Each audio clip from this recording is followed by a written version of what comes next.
Hey everybody, Grimace here with the second part of this little basic arcade maneuver guide. Okay, this time we'll take a look at the split S and the half loop. And since those two are very simple and straightforward maneuvers, I will also use this video to give you some general tips of what I think is important in Warthunder Arcade. Some of you have probably already heard of them in other videos, but I still think they are important to get a complete guide at the end, and if nothing else, at least I got some nice footage to show you while I talk. So, let's jump right in with some basic tips. So, first of all, always try to keep your altitude up as good as you can in a fighter. This means climb when battles start and try to regain lost altitude whenever you have a chance to do so. There are multiple reasons why altitude gives you an advantage, not just in boom and zoom planes, but in every fighter. It simply gives you a better view of what is happening and makes it easier for you to judge the situation and go where you are needed. And it gives you the initiative. When you have an altitude advantage over the opponent, you get to decide to enter a fight or stay out of it and help someplace else. Also, being high simply means you have more energy to use. Now, what does that mean? Your fighter has energy in form of kinetic energy, speed, and potential energy, altitude. Those two can of course be traded for each other. Speed can be traded for altitude and altitude can be traded for speed.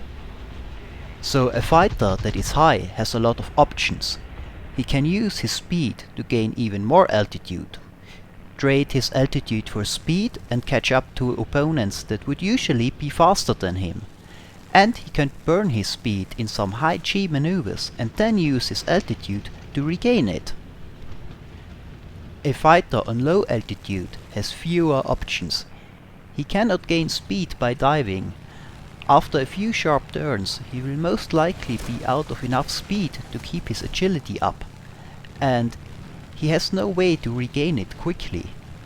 This gives a plane on higher altitude a distinct advantage. I know many like to use snap of the earth flying to try to get fighters off their tail. In my opinion, however, this should be a last resort measure, as it requires your attacker to make a major mistake in order to work. While it does happen, most of the time your opponent is just not polite enough to crash into a tree for you just because you are low. So again, my tip is, gain altitude at the start. When entering a fight, try to do it from higher altitude and build up some extra speed you can use to keep your agility up longer. Most fights in arcade will end up low eventually, so after the fight, don't stay down there. Try to regain altitude every chance you get. Now, let's move on to the second point I consider very important: view controls. A common critique turn fights in many games with aircraft in them receive is that instead of having cool aerial maneuvering, it is just two people flying in circles forever.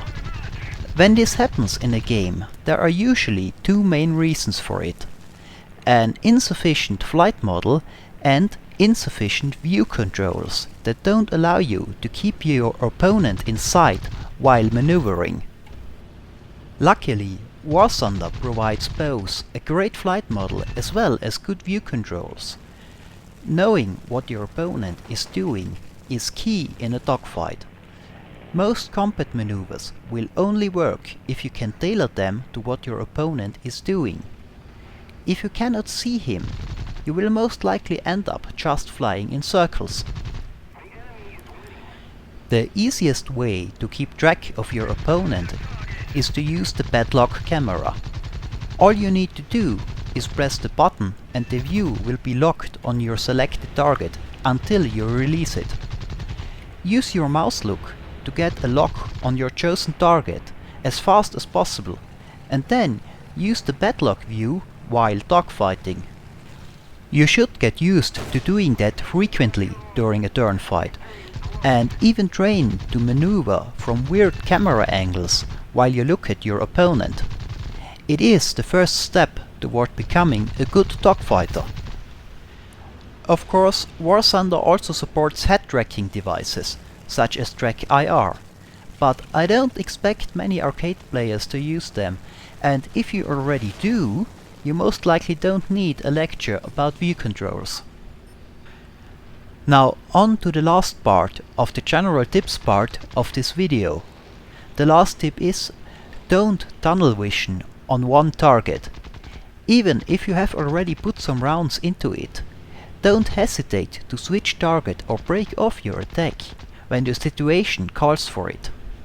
A reason for this could be that a better target presents itself, one that is easier or faster to shoot down.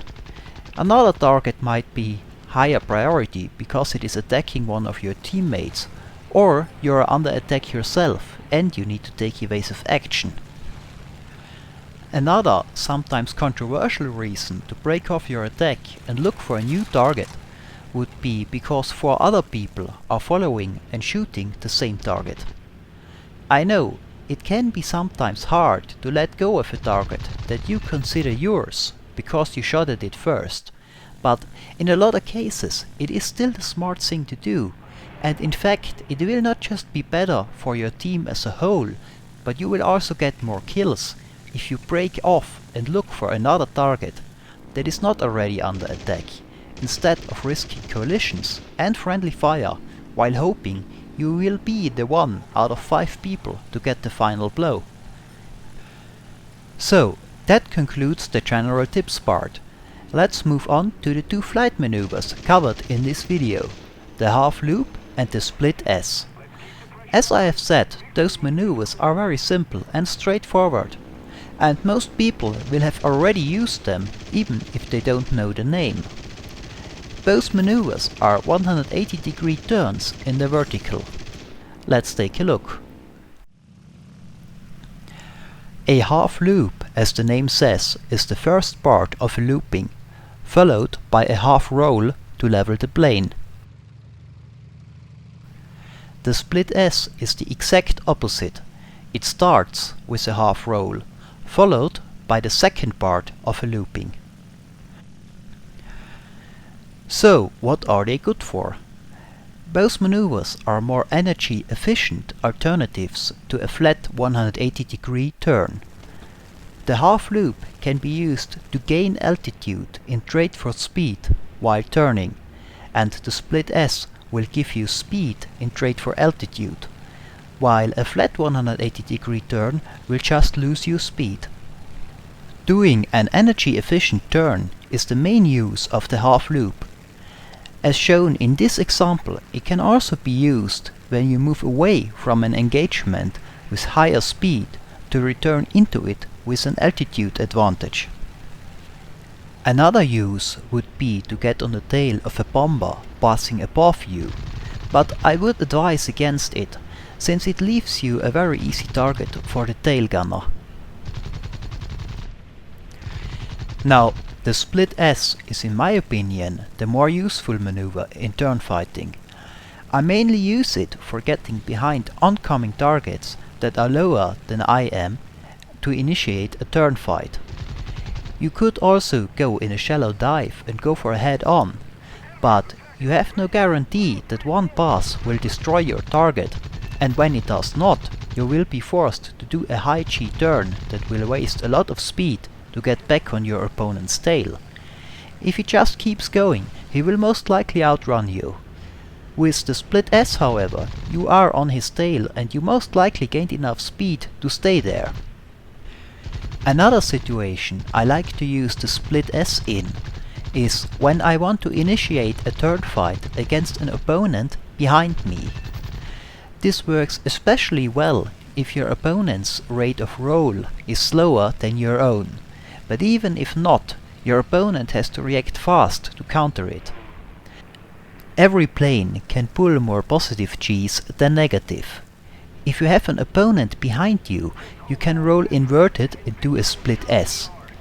If he is too slow to do his own roll, he cannot follow you in your loop, since he would have to pull negative G's to do it.